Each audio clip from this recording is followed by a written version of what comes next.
Now we are going to understand the basic concepts of geometry and what the figures we use in the geometry, as well how to measure those figures, how to understand the naming of those figures also. So first we see this thing and this one. Can you understand what these two are and what the name of these two things? This is a line and this is a line segment.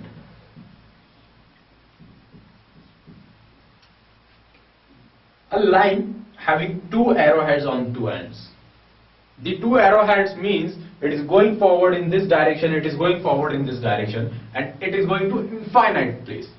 There is no end for a line, but yes, there is an end for line segment. A line segment is always a measurable thing, but a line is not a measurable thing. So we are going to understand how to measure these line segments.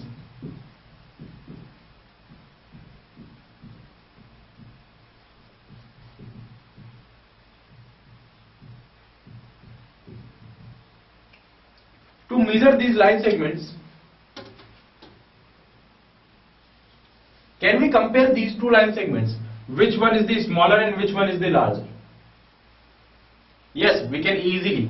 If we look at these two, we can easily say which one is the larger line segment and which one is the smaller line segment. But what happens if we have the line segment like this?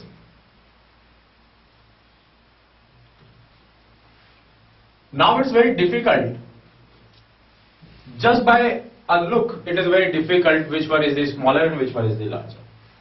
So what we can do now? What we can do, we have to use some tools, some geometrical tools, and now for that we have one tool which is called divider.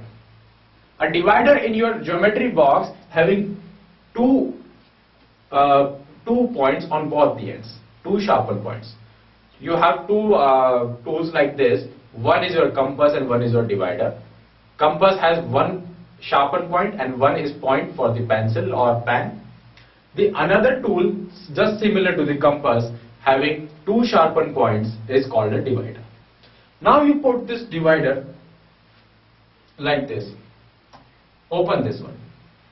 You have opened this divider with the size of this first line segment and put it on the other one.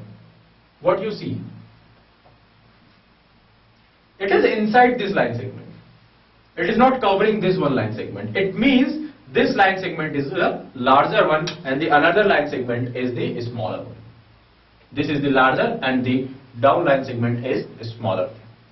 So you can easily do this thing.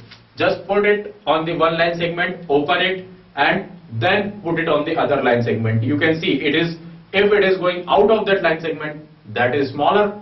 If it is going inside that line segment, it is the larger one. This is why the divider.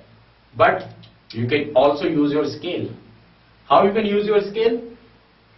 Measure this one. On this scale, you have the 0. And from this 0, you have your centimeter points. So if you put this 0 on the initial point and see, it ends on 24. This is a 24 centimeter line. You put it on the another line segment and you see this is 25 centimeter line. This is the line segment of 25 centimeter and other one is a 24 centimeter, and obviously 25 is greater than 24, so this one is the greater and this one is the smaller. So you can compare two line segment using one divider or using the scale also. Okay, this is the use of the scale or use of the divider. Now let's move forward to the thing which is called an angle. We all know what is the angle, but here we are going to talk about some standard angles. Some standard angles, and here we will start with right angle and straight angle.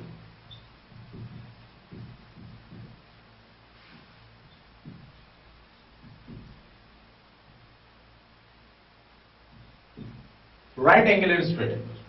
Now what do we mean by the right angle and straight angle? For that, let's draw a direction thing. This is the north side. Let's say this is the north side. From this north side, if you move towards this, it means you move clockwise. You move in clockwise direction. And when you move in clockwise direction,